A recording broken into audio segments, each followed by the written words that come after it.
Good morning, students. Welcome in the class of science. Today we are going to start the next chapter of our textbook, and chapter is chapter number 4, and the name of the chapter is atomic structure. Atomic structure is the chapter number 4. As you know very well, the structure of an atom is already discussed by us. बहुत अच्छे से हमने discuss किया था previous वाले video में कि एक जो एटम है उसकी एक्चुअल शेप स्ट्रक्चर किस तरह की होती है। तो इस चैप्टर में हम जो एटम है उसकी स्ट्रक्चर को डिटेल में डिस्कस करने के साथ ही साथ उन साइंटिस्ट के एक्सपेरिमेंट्स पर भी फोकस करेंगे जिन्होंने एक्चुअल में एटम की स्ट्रक्चर को एक्सप्लेन किया, डिटेल में उसकी हमें जानकारी दी है। First of all I would like to tell you an view about the structure of an atom. Now you can see this is the structure of an atom. In the structure of an atom, two major parts are there, or we can say an atom have two major parts. First major part is the central part of an atom. As you can see, this is the central part of an atom. पिछली class के video को लेकर अगर आप यहाँ compare करेंगे तो name definitely आपको याद आ जाएगा। And the central part of an atom is known as a nucleus. Central part of an atom is known as nucleus. Nucleus is that part of an atom in which two fundamental particles are present. हम बहुत अच्छे से समझ चुके हैं कि एक atom को हम डिवाइड कर सकते हैं पेन में। डाल्टन ने ही कहा था कि N atom is an indivisible structure. एक फैक्ट था पर वो फैक्ट जो है वो ट्रू नहीं था। इस फैक्ट को ट्रू बनाया आगे जो साइंटिस्ट जिन्होंने एक्सपेरिमेंट किया इस चैप्टर में उनके ऊपर स्टडी करेंगे। रदरफोर्ड आए हैं, नील्स बोर आए हैं, हेनरी मोजले आए हैं। उन्होंने कहा an atom can be divisible and an atom can be divided into three parts, P(n), protons, electrons and neutrons। एक एटम को हम 3 पार्ट्स में डिवाइड कर सकते हैं। तो अब ये पूरी तरह से क्लियर हो चुका है। बात करें हम पोजीशन की, protons and neutrons are found in the nucleus. सुनिएगा ध्यान से, जो प्रोटॉन है जिनको अपन प्रोटॉन कह रहे हैं, प्रोटॉन्स आर पॉजिटिवली चार्ज्ड। पूरा नाम लिख दो इसका, positively charged. Positively charged particles. Protons are positively charged particles, while neutrons are neutral. Neutrons no charge. No charge is there on the neutrons. What about electrons? Electrons have negative charge. Electrons have negative charge. Electrons पे negative charge present होते हैं। फिर से देख लीजिएगा, protons पे positive charge है, neutrons पे नेगेटिव चार्ज है, सॉरी न्यूट्रॉन्स पे कोई चार्ज नहीं होता है, इलेक्ट्रॉन्स पे आपका नेगेटिव चार्ज प्रेजेंट है। तो हम अगर न्यूक्लियस के चार्ज की बात करें, क्यों न्यूक्लियस पे पॉजिटिव चार्ज, तो अगर आप देखेंगे तो इसका आप खुद भी पता लगा पाएंगे। Protons and neutrons are there. Protons are positively charged, but neutrons have no charge. Due to the positive charge of protons, nucleus is also positively charged structure of an atom. यानी प्रोटॉन्स के positively charge होने की वजह से nucleus पे positive charge आया है। मैंने डिस्कस कर लिया था पहले के वीडियो में। First part central part, and central part is known as nucleus. Second part external part. Second part को हम कह रहे हैं external part, and this external part is known as, you know very well, पता लग गया होगा आपको, cell. SEL, not CEL, cell. और we can say energy level. ये जो आप देख पा रहे हैं, फर्स्ट सेल स्टार्ट होगा K से, बाद वाला स्टार्ट होगा L से, और K से लेके सेल आपके जाते हैं, इनको अपन कह रहे हैं सेल। दीज आर सेल्स, और इसी को अपन नाम देते हैं एनर्जी लेवल। सेल्स और एनर्जी लेवल। और सेल्स चलते हैं K2Z। सेल्स आपके चलेंगे K2Z। अब K2Z तो अपन करें KLMNOPQRSTUVWXYZ। यहाँ तो पूरी अल्फाबेट को अपन फॉलो कर रहे हैं। ये A to J किधर है? A to J कहाँ है भाई? पता होना चाहिए ना कि हमने पढ़ा K to Z तो हो रहे हैं, आपने बता दिया। But where are A to J, यहाँ वाली सीक्वेंस किधर है?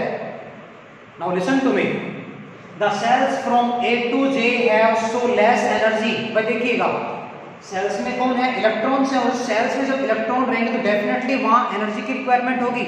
सेल के पास एनर्जी होगी तो वो इलेक्ट्रॉन्स को बियर कर पाएगा, अदरवाइज तो इलेक्ट्रॉन वहां टिक ही नहीं पाएंगे।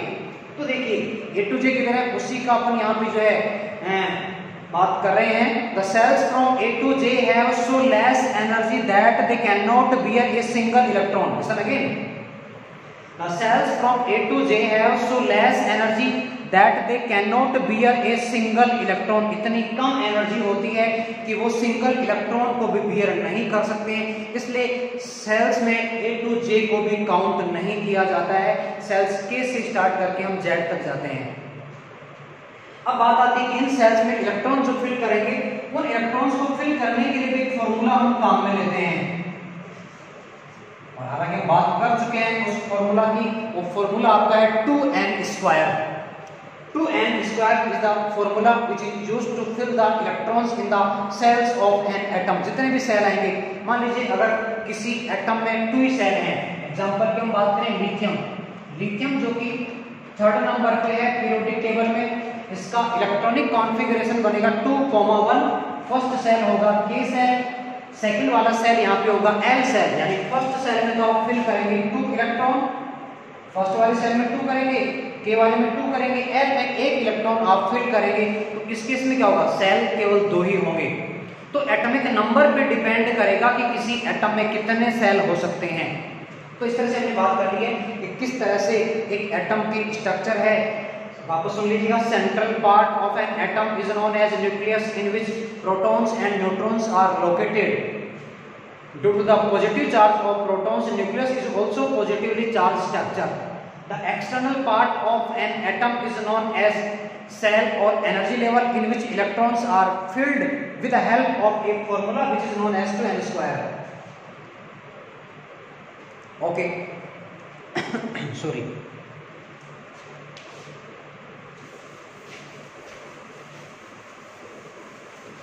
अब इसके बाद जो एक पॉइंट आता है उसको हमने हालांकि पहले ही डिस्कस कर लिया था, मैंने आपको पहले भी कहा था लेसन नंबर 1 और 2 अगर अपन पढ़ लेंगे तो लेसन नंबर जो 3rd 4th जो केमिस्ट्री वाला पार्ट अपन पढ़ेंगे उनमें हमें ज़्यादा दिक्कत नहीं आएगी। तो 3rd अपन पूरा कर चुके हैं, वहाँ भी हेल्प मिली है। अब 3rd की हेल्प आप 4th में लेंगे। इवन 2nd और 1st चैप्टर के भी कुछ डेटा आपको यहाँ मिलने वाले हैं, देखिएगा।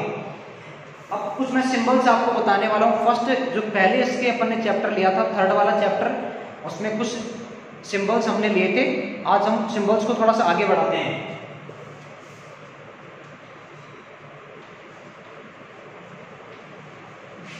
सिंबल्स ऑफ एटम्स, देखिएगा।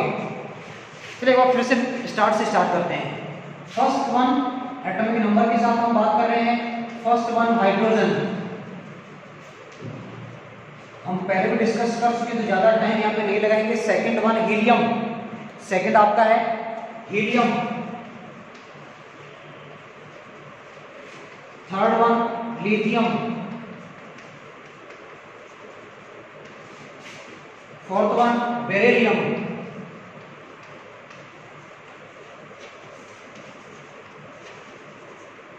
Fifth one B for boron, boron आगे वाले यहां देखते हैं। 6 सी कार्बन, 6 सी आपका है कार्बन। देखिए 20 तक तो आपको लर्न करने ही पड़ेंगे, इसके आगे भी आप कर लेते हैं तो आपके लिए बोनस का काम करेगा। 7 number nitrogen, 8 number oxygen, 8 number 9 chlorine is there, 8 number 9 chlorine is there. 8 number 10 neon, number 10 neon. check it out। okay, now number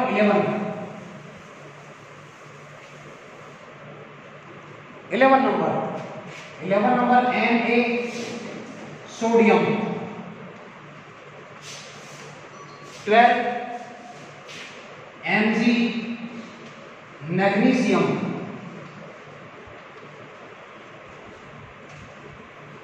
13 Al aluminium,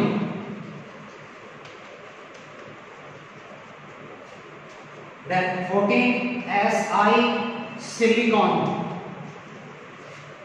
15 P phosphorus, 16 S sulphur. देखिए एक बार आप आगे बढ़ रहे हैं अपन। 16 सल्फर।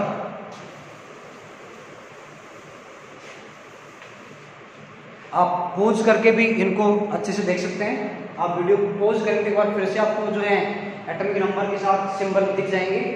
16 देन 17 Cl क्लोरीन,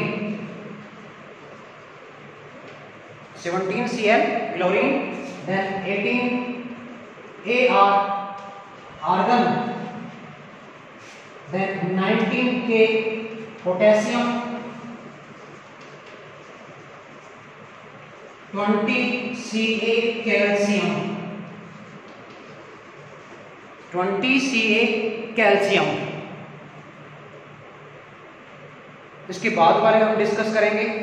तो आप इन 20 तक के जो एटॉमिक नंबर हैं, इवन जो सिंबल हैं, उनको अच्छे से लर्न करें। अब इनका आपको इलेक्ट्रॉनिक कॉन्फ़िगरेशन निकालने का भी एक सिस्टम बताऊंगा, वो हम अगले वाले वीडियो में डिस्कस करेंगे। That's all for today. Thank you so much.